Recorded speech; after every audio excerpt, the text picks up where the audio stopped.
You know, we expect the Bucks to play heads-up baseball. Well, you as a spectator should be a heads-up fan. We're sitting right now along first baseline in Three Rivers Stadium. Once the game has begun and once you've taken your seat, you really have to look out for line drives and for broken bats, because at that point, you have assumed the risk of the game. We're taking a trip down memory lane to a place that was, for over 30 years, the beating heart of Pittsburgh sports.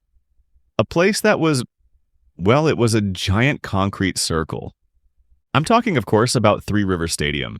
It stood from 1970 to 2001, and if you grew up in Pittsburgh during that time, this place wasn't just a stadium. It was where your family went to make memories. It was where you experienced the highest highs and the lowest lows, usually while eating an overpriced hot dog. They built it right where the Allegheny, Monongahela, and Ohio rivers meet. It's a stunning location. They basically put a massive industrial-sized sports arena in the middle of a postcard. Very Pittsburgh. Now, Three Rivers was what they called a cookie-cutter stadium. And that's not an insult. Well, it kind of is. It means it was one of several stadiums built around the same time, like in Philadelphia and Cincinnati, that all had the same basic circular multi-purpose design. The idea was genius in a 1960s, why have two of something when you can have one big one kind of way. One building for both the Pirates and the Steelers. It was the architectural equivalent of a futon. It works for both your living room and your guest room, but is it great at either?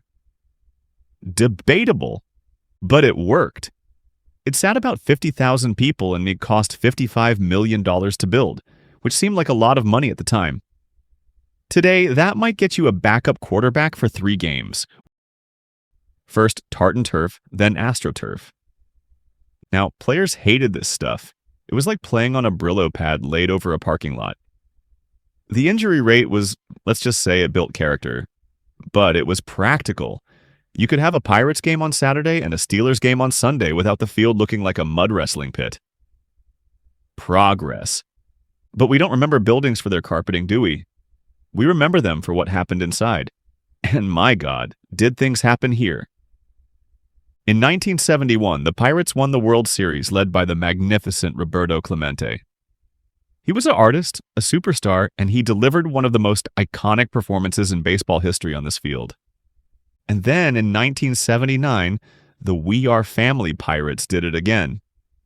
The place was just bursting with joy in those weird, wonderful hats. But for pure, unadulterated, did that just happen? Drama, nothing tops this. December 23rd, 1972. The Immaculate Reception. Franco Harris makes this miraculous, deflected catch and scores. It's maybe the most famous play in NFL history. To this day, Raiders fans still think it was illegal. And you know what? Let them. We have the video. This play launched the Steelers' dynasty of the 70s. The steel curtain defense turned this concrete circle into a fortress that terrified every team that walked in. And it wasn't just sports. This was also Pittsburgh's biggest concert venue. The Rolling Stones, Bruce Springsteen, Pink Floyd, they all played here. The sound quality in a giant concrete bowl was an experience.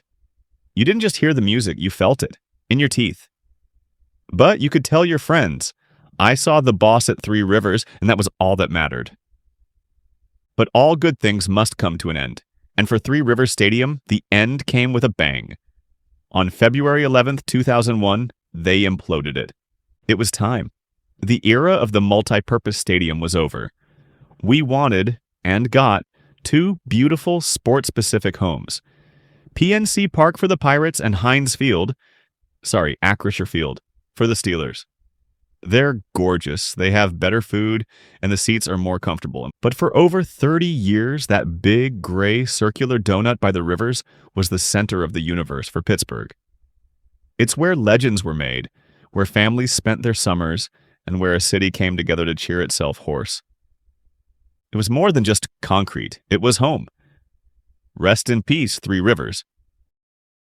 Like and subscribe for more.